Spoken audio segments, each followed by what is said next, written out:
어제 신규 확진자가 200명을 훌쩍 넘어서면서 지금 방역 당국에 비상이 걸린 상황입니다. 문재인 대통령도 방역 당국과 지자체에 특단의 대책을 강구하라고 지시했습니다.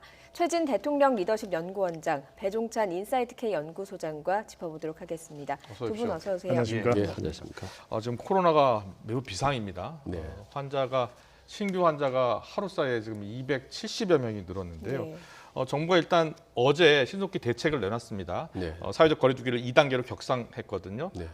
신속한 조치라고 보십니까? 예, 저는 당연히 필요한 조치를 했다고 봅니다. 지금 저는 올 초에 코로나 전국이 발생한 이후로 아마 대통령과 장관 두 명이 거의 대국민 다마나 다름없는 발표를 한 거는 저는 오늘 처음인 것 같아요. 예. 그만큼 아마 심각하게 정부 쪽에서 느끼는 것 같고, 그리고 네. 지금 2천만, 그러니까 우리나라 인구였던 3분의 1 이상이 사는 수도권에서 예. 신규 확진자가 순위 90% 이상 나왔다.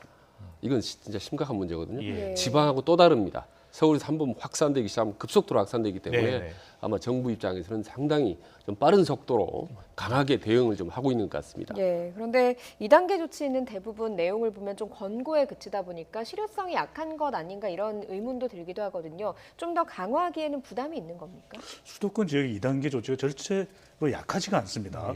프로야구도 우리가 10% 관중이 들어가던 것이 이제 수도권 지역은 무관중이 되는 것이고, 예. 그리고 실내 50명 또 실외는 100명 이상은 또 모임을 가지지 못하도록 그렇게 조치가 취해지고, 또 공중 다중시설 또 민간 고위험 다중시설 운영은 이제 중단이 되는 것이거든요. 그러니까 여러 가지 조치가 있는데 이제 2단계가 올라가게 되면은 의료진 부담도 상당히 커지게 됩니다. 예. 그래서 정말 중요한 것이 앞서 지금 신속하고 적절한 조치인 만큼 더 중요한 것이 이제 국민 협력입니다. 예. 이제 내일까지 3일간의 연휴가 있기 때문에 상당히 밀접 또 밀폐된 공간에서 휴가를 보냈을 가능성이 있기 때문에 지금부터 정말 중요한 것은 우리 국민들의 협력, 더 이상 이 위험이 지방까지 또 전국적으로 확산되지 않도록 반드시 아주 중요한 것이 지금부터는 협력입니다. 네. 지금 청와대도 적극적으로 지금 나서고 있는데요. 오늘 오전에 긴급 대책 회의도 가졌고요. 문재인 대통령도 적극 대처를 지시했습니다. 청와대 대변인의 브리핑 내용 들어보고 가겠습니다. 네 가지를 지시했습니다. 첫째, 매우 엄중한 상황으로 코로나 방역에 중대 고비이니 정부는 범국가적 역량을 총동원해 코로나 확산 저지에 나설 것. 둘째, 서울, 경기 지역에 대한 사회적 거리두기 2단계 격상조치 시행에 빈틈이 없도록 정부는 수도권 방역을 위한 긴급 대응 지원 체계를 구축하여 수도권 방역을 총력 지원할 것. 셋째, 집단 감염이 계속 발생하고 있는 교회에 방역 수칙을 철저히 지키면서 종교 활동이 이루어지도록 특별한 협조를 구할 것. 넷째, 방역 수칙을 지키지 않고 방역에 방해하는 일체의 위법 행동에 대해서는 국민안전보호와 법치 확립 차원에서 엄단할 것. 문 대통령은 이를 위해 정부는 만반의 준비와 적극적 조치를 취해야 할 것이라고 강조했습니다.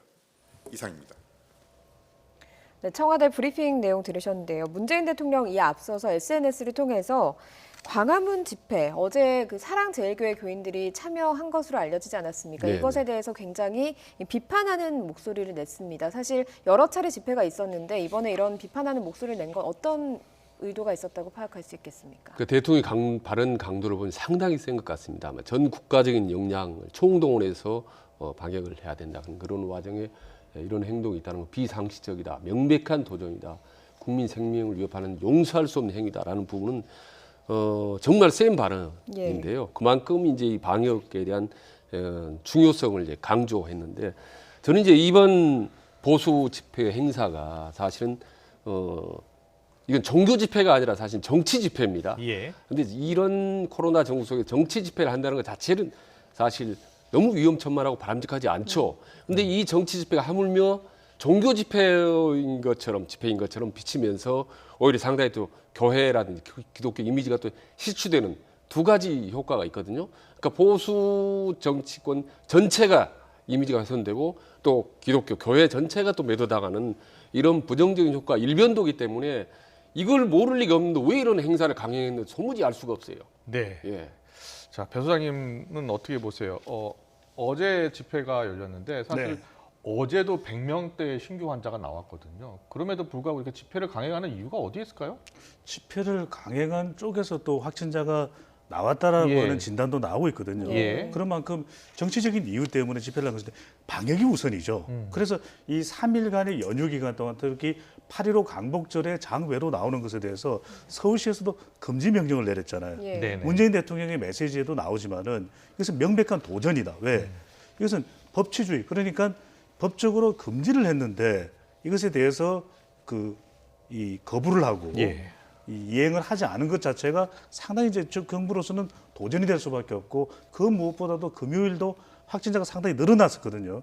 그런 만큼 이 방역이 최우선일 수밖에 없는 정부의 조치에 대해서 사실상의 거부를 한 것이기 때문에 여기에 대해서는 강력한 조치가 취해져야 된다고 봅니다. 네, 네. 사랑제일교회도 지금 방역에 비상이 걸린 상황이니까요. 적극적으로 지금 협조가 필요한 상황입니다. 예. 이 청와대나 집권 여당으로서는 사실 이 코로나19 재확산 악재가 될 수밖에 없을 텐데요.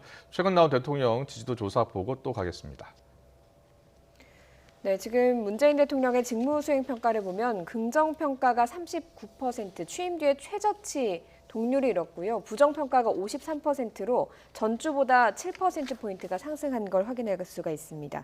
문재인 대통령의 국정 지지도 취임 후에 최저치를 기록했습니다. 이 코로나19 때문만은 아닐 거고요. 복합적인 요인이 있지 않겠습니까? 예, 우선 이제 일반적으로 다른 역대 대통령의 경우를 보면요, 예. 30% 되면은 사실 노란불 정도라고 보는 거고, 20% 정도 되면은 빨간불이라고 봅니다. 저는. 예. 10% 가면은 저는 이제 제 표현이지만 이제 검은불이라고 할 정도로 아주 심각한 상태인데, 어떻게 보면 문재인 대통령이 취임 이후에 최저치를 기록했지만 과거 역대 대통령에 비하면 그렇게 심각한 정도는 아닙니다. 예. 다만 그동안 워낙 40% 중반 이후에 지지도를 기록하다가 최근 들어서 쭉 내려가다 이제 처음으로 30%대로 떨어졌다는 점에서 일종의 어떤 노란불 심각하다라고 볼 수 있는 거죠. 네. 이제 방금 전에 요인 물어보셨는데 저는 지금 이 단계에 39%대로 갔다고 해서 정책 실패라고 단정하기는 좀 이르고 예. 다만 저는 어떤 정책 피로도가 저는 누적됐다고 봅니다. 국민들 사이에서. 예. 그동안에 보면은 이제 특히 부동산 문제 같은 경우는 연령이라든 지역에 상관없이 모든 국민들의 전부 관련돼 있는 민생 문제 아니겠습니까? 예. 이게 계속 23번의 정책이 되풀이되면서 어찌 됐든 간에 국민들하고는 상당히 부담과 어떤 피로감을 줬다고 보고 더구나 또 하나는 이제 최근 아시겠지만 추미애 법무장관, 윤석열 검찰총장과의 마치 대립하고 싸우는 듯한 이런 모습들이 이제 아주 중첩되면서 국민들에게 도대체 민생이 나아지는 게 뭐가 있냐라는 이제 피로도가 예. 누적되면서 거기다가 아시다시피 최근 요 며칠 사이에 홍수 피해가 예. 쏟아지면서 국민들이 더 이상 이거 진짜 힘들다. 예. 더 이상 뭐 어떻게 좀 조치를 취해달라는 강력한 또 호소의 목소리가 지지도의 하락으로 저는 나타났다고 봅니다. 네, 교수님은 어떻게 보세요? 지금 부정평가 이후에 이제 부동산 정책, 전반적인 부족, 경제, 민생 문제 이렇게 지적들이 나왔는데요. 네. 지지율이 만약에 반등한다면 어떤 계기로 반등할 수 있겠습니까? 부동산 문제가 참 해결하기가 쉽지 않습니다. 그렇지만 예. 지금 대통령의 임기 4년 차 최근 7월과 8월에 가장 큰 부정평가 원인은 부동산이거든요. 예. 근데 부동산이 신뢰 문제입니다. 정말 투기 건설을 할 수 있느냐. 이게 이제 신뢰를 확보할 수 있는 길인데 워낙 많은 정책이 쏟아져 나오다 보면 이해관계가 서울, 경기, 인천, 나머지 지방 이렇게 다 다를 수밖에 없거든요. 예. 참 성과를 단기간 내에 박수받기 쉽지 않습니다. 그렇다면 과연 지금 지지층들과 중도층은 이 대통령의 부동산 정책이 가장 중요하다고 볼까? 물론 부동산 정책은 중요하지만 앞으로도 계속 보완해 나가야 되는 것이 경제 부동산 정책이죠. 예. 그다음에 중요한 것은 지금 이 대통령이 더 강력하게 꿋꿋하게 걸어가야 되는 길은 바로 개혁입니다. 검찰 개혁 그리고 예. 대통령이 약속했던 개혁 대통령으로서의 이미지를 살려나가는 것이 오히려 부동산보다는 더 많은 박수를 받을 수 있는 것인데 예. 부동산 하다 보면 이 프레임에서 빠져나지 지금 못하고 있는 예. 모습으로 나타나고 있는 것이죠. 예, 네. 뭐 최진 원장님께도 한번 해법 물어보고 싶습니다. 대통령의 지금 지지도가 떨어진 게 정책 피로도 때문이다 이렇게 앞서서 짚어주셨는데 이 지지율을 반등하려면 어떤 계기가 필요하겠습니까? 지금 이제 정책이라는 게 효과가 긍정적인 효과가 반짝 나오지는 않습니다. 예. 그런데 부정적인 정책의 어떤 피로도 이거는 오랫동안 누적돼 있거든요. 그렇기 예. 때문에 저는 단기간에 정치적으로 어떤 정책이라든지 이슈를 통해서 쉽게 반등하기는 쉽지 않다. 예. 더구나 이게 이제 정책적인 피로도라고 했지만 거기에는 그 주변에는 그동안 끊임없이 이제 정치적인 피로도가 같이 섞여 있기 때문에 예. 예, 저는 반짝 반등하기는 어렵다. 최소한 지금 이 선에서 더 이상 떨어지지 않도록 꾸준히 유지하려면 어떤 이 정책적인 안정을 기하면서 특히 지금 코로나 민생 예. 이 부분에 적극적으로 전력을 투입해서 지금 확산되는 것을 빨리 막을 수 있다면 그나마 정부에 대한 어떤 신뢰도가 예. 다시 좀 회복될 수 있다고 봅니다. 예. 알겠습니다. 이 대통령 지지율에는 이제 코로나19도 이제 영향을 미칠 수밖에 없는데요. 지금 민주당 같은 경우에는 전당대회 중이지 네. 않습니까? 그 전당대회에서는 지금 1위로 유력한 당선 될 것으로 보이는 의원이 이제 이낙연 의원인데 이낙연 의원 같은 경우에 전광훈 목사의 보석을 취소해야 한다라는 주장을 했습니다. 네. 자, 이러한 주장 어떻게 좀 더 지지를 더 끌어올리는 데 도움이 될 것이라고 보십니까? 이런 발언을 할 수밖에 없는 것이죠. 예. 왜냐하면 이낙연 전 국무총리, 이낙연 의원이 지금 이 당 대표에 도전하고 있지만 또 대권 후보이기도 하거든요. 예. 동조화 현상입니다. 그러니까 대통령도 호되게 질책을 했듯이 지금 코로나19 방역에 위협이 되는 전광훈 이 목사 측의 집회가 상당히 위협적인 것이거든요. 예. 위험이 되는 것입니다. 그러다 보니까 당도 우려를 하는 것이고 그렇다면 이낙연 의원으로서는 똑같이 목소리를 내는 겁니다. 동조화 현상. 심지어 또 본인 스스로가 국난극복위원장 이야기를 맡았었기 때문에 예. K 방역이 무엇보다도 중요할 수밖에 없거든요. 지금 이낙연 의원의 행보는 대통령 그리고 당의 입장을 본인이 최대한 대변하는 그런 역할과 효과를 지금 목표로 또 포석을 두고 있는 것으로 보입니다. 예, 사실 어제 집회를 이끈 건 정관훈 목사기도 하지만 민경욱 전 통합당 의원도 현장에 있었습니다. 통합당은 당 차원에서는 집회와 거리를 좀 두고 있는 모습 아닙니까? 네, 좀 예. 확실히 이 과거와는 다른 예. 모습을 보여주고 있는데요. 예. 그럴 수밖에 없다고 봅니다. 왜냐하면 최근 들어 이제 통합당이 보이고 있는 모습이 어떤 중도 보수 행보를 강하게 보이고 있지 않습니까? 예, 그래서 이제 과거와 달리 강한 장외 투쟁 같은 거 자제를 하고 더구나 이른바 서진 정책이라고 하는 호남 쪽으로 이제 많은 행보, 민생 행보를 보이고 또 이번에도 홍수 때도 이제 전라도 네. 지역에 내려가서 같이 예. 집단 봉사 활동하는 이런 모습을 보고 있습니다. 말하자면 온건한 방식으로 어떤 서민과 함께한다 이런 모습을 보이고 있는데 지금 이제 이런 장외 집회 같은 경우는 과거 태극기 부대를 연상을 시키고 그다음에 강경 투쟁, 뭐 발목 잡기 이런 부정적인 의미가 강하거든요. 그래서 지금까지 가뜩이나 점수를 중도 민생 행보로 점수를 따온 터에 이런 장외 집회 세력과 같이 연계하면 결코 저는 득될 게 없거든요. 예. 그렇기 때문에 선을 두고 거리를 두는 거는 당연한 거고 앞으로도 지속적으로 아마 통합당이 그런 행보 쪽으로 갈 걸로 저는 예상을 합니다. 예. 네, 최근 발표된 정당 지지율 여론조사도 좀 확인해보고 가겠습니다. 최근 이제 갤럽 조사가 나왔었는데요. 예. 지금 보면 민주당이 33%고요. 통합당이 27%, 정의당이 6%, 또 열린민주당이 3%, 국민의당이 3%를 차지하고 있습니다. 네, 이게 지금 갤럽 조사고 그전에 리얼미터 조사 때는 또 미래통합당이 더불어민주당을 앞선 예. 지지율이 앞선 조사라고 나오긴 했어요. 자, 배 소장님, 네. 최근 정당 지지율의 이런 변화 어디서 나왔다고 보십니까?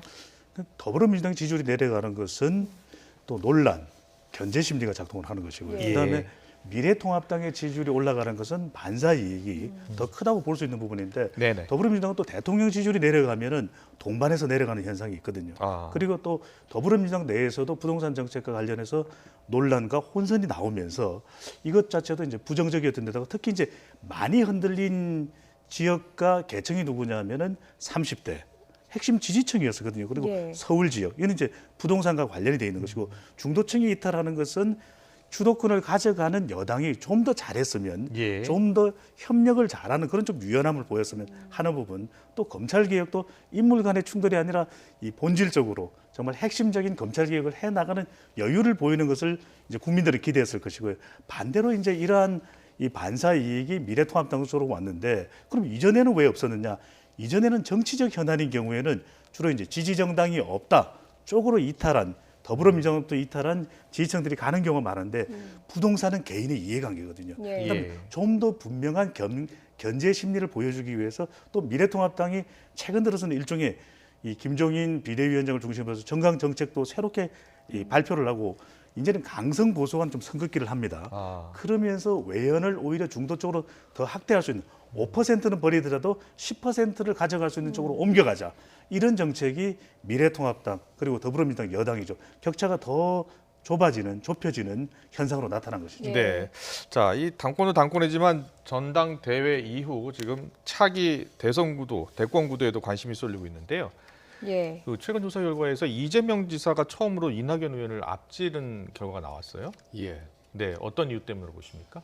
그 우선 그 의미를 보면 이낙연 대세론이 이제 상당히 흔들렸다. 어떻게 보면 예. 이제 의미가 없다고 할 정도로 이제 양강구도가 아. 형성이 됐는데요. 예. 근데 이제 양강구도라고 하지만은 1위, 2위 후보가 지금 20%를 넘지 못했다라는 거는 그 나름대로 이제 아직까지 절대 강자가 없다라는 겁니다. 예. 아직도 국민들의 다수는 전체 후보들에서 두루두루 관망하고 있는 사람들이 훨씬 더 많다라는 건 이제 그런 걸 의미하는 거고 예. 또 하나는 이재명 지사가 사실 1위로 올라갈 수 있다라는 거 이제 많은 사람이 그 전에 예상을 이제 하기도 했는데요. 예. 지금 아시다시피 코로나처럼 무겁고 좀 답답한 시국에는 가볍고 시원시원한 행보를 보이는 정치다. 이른바 사이다 정치인이나 사이다 예. 행보가 상당히 주목을 받고 국민들로부터 박수를 받습니다. 예. 근데 그동안 이제 일관되게 상당히 이를테면 코로나 전국 속에서 대응하는 것들이 신속하고 빠르게 하는 것들이 많이 있었지 예. 않습니까? 예, 그래서 이재명 이제는 뭐 발언 자체도 그렇고 행보 자체도 그렇고 사실 톡톡 튀는 어떻게 보면 때로는 이게 국민들이 가려운 곳을 팍 긁어주는 예. 빠르게 긁어주는 이런 이제 모습들이 시원시원하다. 예. 이런 모습을 준 것 같아요. 그리고 이제 일종의 어떤 정치학의 어떤 대권주의 사이클 이론에 의하면 통상 현재의 대통령과 예. 다른 모습을 보여주는 지도자가 상당히 더 유리한 예. 측면이 있습니다. 아. 지금 문재인 대통령이 예. 어떻게 보면 차분하고 신중한 스타일 아니겠습니까? 예, 예. 그것보다는 좀 빠르고 신속하게 대응하는 모습을 가진 자기 지도자에게 국민들이 무의식적으로 기대감을 갖게 되는 그런 효과가 있기 때문에 예. 앞으로 이후에도 여야 지도자를 막론하고 아마 상당히 좀 사이다성 행보로 보이는 차기 대권 주자가 국민들로부터 많이 지지도를 받을 가능성이 높다라고 좀 약간 빠르게 말씀 좀 이런 것 드립니다. 같아요. 이낙연 이 의원의 경우에는 이제는 대통령과 당과 동조화돼 버리거든요. 그런데 이재명 지사는 훨씬 더 자유로운 겁니다. 그러다 보니까 언제든지 톡 쏘는 예. 이 사이다 맛을 보일 수가 있는데 역시 이슈 파이팅을 많이 해야 주목도가 높아질 수밖에 없거든요. 그만큼 대법원 선고에 의해서 이제 이 부담을 들고 나니까 얼마든지 자기 이슈 파이팅을 자유롭게 하는 이 지사 쪽으로 저 관심이 모아진 것도 훨씬 더 대선 후보로서의 지지율이 올라간 원인으로 분석을 할 수가 있는 것이죠. 예. 네, 이낙연 의원 같은 경우에는 거의 최근 여론조사에서 계속 1위를 달리고 있었기 때문에 네. 좀 상당히 충격이 컸을 것 같아요. 그래서 행보에도 어떤 변화를 줄 것이다 이렇게 예상하는 분들 많던데 그렇게 보세요?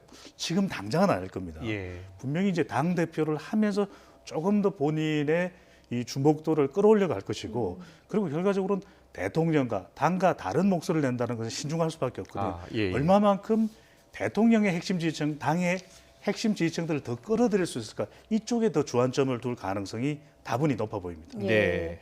네, 이제 어제가 또 75주년 광복절이어서요. 친일 청산을 주장한 김원웅 광복회장의 광복절 기념사가 정치권에서도 또 논란이 되고 있습니다. 예. 어떤 내용인지 들어보고 두 분께 의견 듣도록 하겠습니다. 광복회는 애국가를 작곡한 안익태의 친일, 친나치 관련 자료를 독일 정부로부터 받았습니다.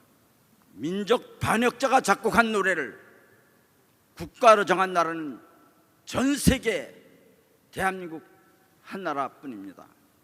이승만은 반민특위를 폭력적으로 해체시키고 친일파와 결탁했습니다. 대한민국은 민족 반역자를 제대로 청산하지 못한 유일한 나라가 되었고 청산하지 못한 역사가 지금도 계속되고 있습니다. 네. 지금 김 회장의 기념사 같은 경우에 야권에서 반발하고 있습니다. 일단 이승만, 안익태 두 사람의 이름이 거론이 되면서 통합당에서 좀 즉각적인 반발을 보이고 있지 않습니까? 어떤 이유에서입니까? 그러니까 우선 대통령의 광복사보다 지금 더 주목을 받고 있는데요. 방금 발언 나왔습니다만 상당히 발언의 강도가 셉니다. 아마 역대 과거에 이 광복회장 중에 저런 정도로 고강도의 발언은 없었다고 봅니다. 근데 이제 물론 발언의 강도가 세기 때문이기도 하지만은 통합당에서 강력하게 반박한 이유는 가장 중요한 것은 일단 본인들이 주장하는 보수 뿌리 원류 자체를 부인해 버렸기 때문이거든요. 특히 보수가 가장 중시하는 두 사람 아시다시피 이제 이승만, 박정희 아니겠습니까? 특히 이제 건국 아버지라고 보수 쪽에서 부르는 이승만 대통령에 대해서 호칭도 이승만이라고 하고 전면적으로 이제 이 부인을 해버리기 때문에 상당히 그 부분은 이제 방어하지 않으면은 어떻게 보면 보수의 어떤 존립 기반 자체가 없어지는 거죠. 지금 김근식 교수 얘기했지만 이승만, 박정희 부분에 대해서도 이제 얘기를 했지만은 지금 이 구도를 그대로 굳어지고 만약에 이승만, 박정희의 어떤 명분이라든지 역사적 가치가 완전히 훼손된다면 지금 앞으로 이후에 대선이라든지 모든 선거 구도, 역사라든지 정치 쟁점 구도가 어떻게 되느냐면 이승만, 박정희 대 김대중, 노무현의 대결 구도로 갈 경우에 보수는 항상 불리할 수밖에 없죠. 그렇기 때문에 어떻게든 이승만과 박정희의 정당성이라든지 장점이라든지 역사적인 어떤 타당성 이런 부분들을 부각시켜야만 양 대결의 대통령의 구도 혹은 보수 대 진보의 구도에서 대결 구도에서 유리할 수 있고 명분을 찾고 국민들이 호소할 수가 있는 거죠. 그렇기 때문에 통합당으로 상당히 민감한 반응을 보고 적극적으로 나설 수밖에 없다고 봅니다. 네, 반면 민주당에서는 지금 당 차원에서 공식적인 언급을 하지 않고 있어요. 어떤 이유 때문에 보십니까? 당 차원에서는 이렇게 되면 또 이제 이념 간의 대결 구도가 될 수도 있거든요. 보수냐 진보냐 이렇게 되면 이 더불어민주당 여당으로서도 많은 개혁 동력을 살려가는데 부담이 될 수가 있는 것입니다. 근데 이제 의원 차원에서는 호응하는 김원훈 광복회장의 이 발언에 대해서 호응하는 의원들의 발언이 이어지고 있습니다. 타당하게 해야 됐을 발언이고 마땅히 옳은 이야기다 이런 취지의 이제 이 응원하는 그런 발언을 내놓고 있지만 여기서 핵심적인 것은 두 가지일 거예요. 하나는 김원훈 광복회장은 우리 역사를 좀 바로 세우자는 의미로 이 발언을 했을 것입니다. 그런데 중요한 것은 결국 국민들이 어떻게 받아들이냐일 것입니다. 그러니까 국민들의 경우에는 하나하나 낱낱이 따져서 어떤 과거사가 있었는지를 밝혀내는 것도 물론 중요할 텐데 당장에는 또 보수가 강력하게 반발하게 되면 지금 수해복구도 있죠. 2차 또 이 경제 팬데믹이 하반기 또 이것을 극복해야 되는 과제도 주어져 있습니다. 그러다 보면 국가의 이 과제는 상당히 많은데 이렇게 되면 또 이념 대결 구도가 여야 간에 펼쳐질 수밖에 없다면 만약에 이것이 뭔가 반드시 해결해야 될 수건 사업이고 과제라면 좀 더 국민적인 공감대를 모아가면서 이것을 추진했더라면 조금 좋았을 텐데 하는 이제 생각을 할 수 있기 때문에 정부로서는 또 여당으로서는 이것을 너무 무겁게 가져가기는 또 쉽지 않은 그런 부분도 있을 것으로 보입니다. 야당에는 또 반발하면서 이 광복회 회장의 과거 정치적 행보에 대해서 좀 비판을 하고 있습니다. 광복회가 정부 지원단체인데 정치적 중립을 지켜야 하는데 그걸 지키지 않는 행보를 했다는 건 아니겠습니까? 근데 이제 광복회보다는 이제 광복회 회장의 어떤 이제 그 이념적이나 어떤 방향성, 논리 이 부분이 이제 사실 이제 문제가 되고 있는 거 아니겠습니까? 근데 재미난 게 이제 김원훈 광복회장이 이제 그 아버지가 이제 독립운동을 했고요. 또 본인 김원훈 권장도 대학 시절에 어떤 그 한일 협약에 반대를 해서 이제 구속까지 했을 정도입니다. 그리고 이제 삼선 의원 출신인데 재미있게도 흥미롭게도 대학의 운동권을 하고 나서 처음으로 어떤 정치에 발을 디딘 게 박정희 대통령이 만들었던 공화당에서 처음으로 시작을 했습니다. 거기다가 삼선 국회의원을 했는데 그중에 한 번이 이제 한나라당 에서 이제 했기 때문에 도대체 너의 정체성은 뭐냐라고 이제 내로남불이냐라고 이제 통합당 쪽에서 이제 공격을 하고 있는 겁니다. 그래서 이제 그런 부분들이 상당히 지금 광복회 강력한 그런 어떤 좌 편향에 엇갈려서 또 광복 회장의 또 우편향의 전력 이런 부분이 좀 맞물려서 지금 네. 여러 가지 좀 시비가 붙고 있는 것 같습니다. 예. 예. 이 제주에서도 사실 경축식이 열렸었는데 김원웅 회장의 기념사가 이제 거기서 대독이 예. 됐어요. 근데 거기에 이제 원희룡 제주지사가 즉각 반박을 했는데요. 그래픽 보고 설명드리겠습니다. 네, 이제 원희룡 제주지사가 이제 또 반발을 했는데요. 뭐 태어나 보니 일본 식민지였고 선택할 수 없는 인생을 살았던 많은 사람들이 있다. 이편 저편 나누어 하나만 옳고 나머지는 단죄해야 한다는 시각이 결코 동의할 수 없다 등의 이야기를 했습니다. 자, 원희룡 지사의 이런 발언에 대해서는 어떻게 생각하세요? 원지사로서는 이렇게 발언할 수밖에 없었던 것이죠. 왜냐하면 예. 이것이 뭐 광복회 또 75주년 우리 독립 역사의 이야기라기보다는 예. 우리 이제 이념 대결 구도가 될 수밖에 없는 발언이 나온 셈이거든요. 예, 예. 그러다 보니까 이 원희룡 지사도 보수 정당의 또 유력한 대선 후보이기 때문에 본인은 또 잠잡고 있을 수가 없는 것입니다.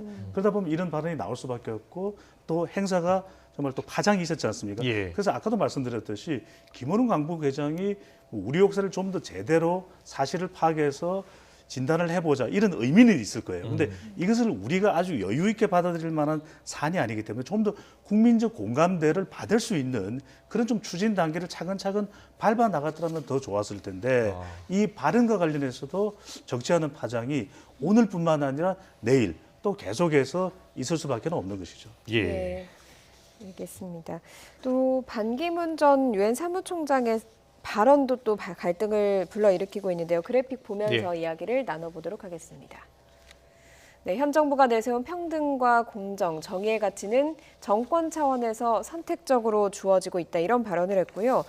국군의 영웅 백선엽 장군을 언급했습니다. 백선엽 장군을 떠나보내면서 정부가 보여준 태도가 보훈의 가치를 크게 폄훼시켰다. 이런 발언을 했는데요. 한마디로 분명한 국가 목표가 보이지 않는다. 이런 이야기를 했거든요. 근데 반기문 전 총장이 왜 이런 이야기를 했을까? 지금 이 시점에 예. 이게 또 궁금하거든요. 지금 발언 내용을 보면요, 지금 문재인 정부의 어떤 지향점이라든지 어떤 정책 방향을 전면적으로 이제 부인하는 듯한 아주 강도 높은 비판을 했거든요. 예. 근데 이제 아시다시피 반기문 전 총장이 문재인 정부 초기에는 상당히 정부에 대해서 좀 우호적이었습니다. 사실은 같이 대통령 만나기도 하고 또 정부의 어떤 기구에도 참여도 하고 했는데 지금 이제 강력하게 반대하는 입장을 표명했는데 아마도 지금 반기문 총장 그런 판단을 한 것 같아요. 지금 현재 문재인 정부로부터 민심이 떠나고 있다라는 예.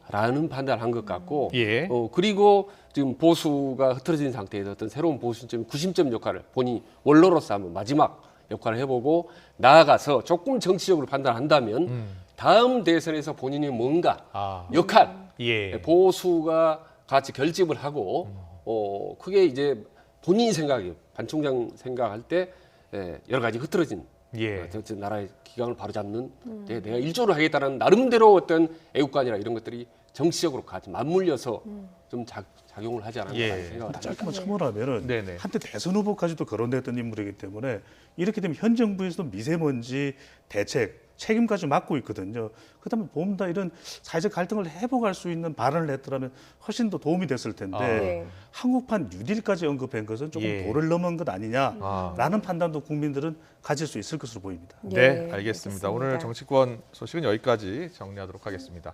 지금까지 최진 대통령 리더십 연구원장님 그리고 배종찬 인사이트 K 연구소장님이었습니다. 잘 들었습니다. 예. 감사합니다.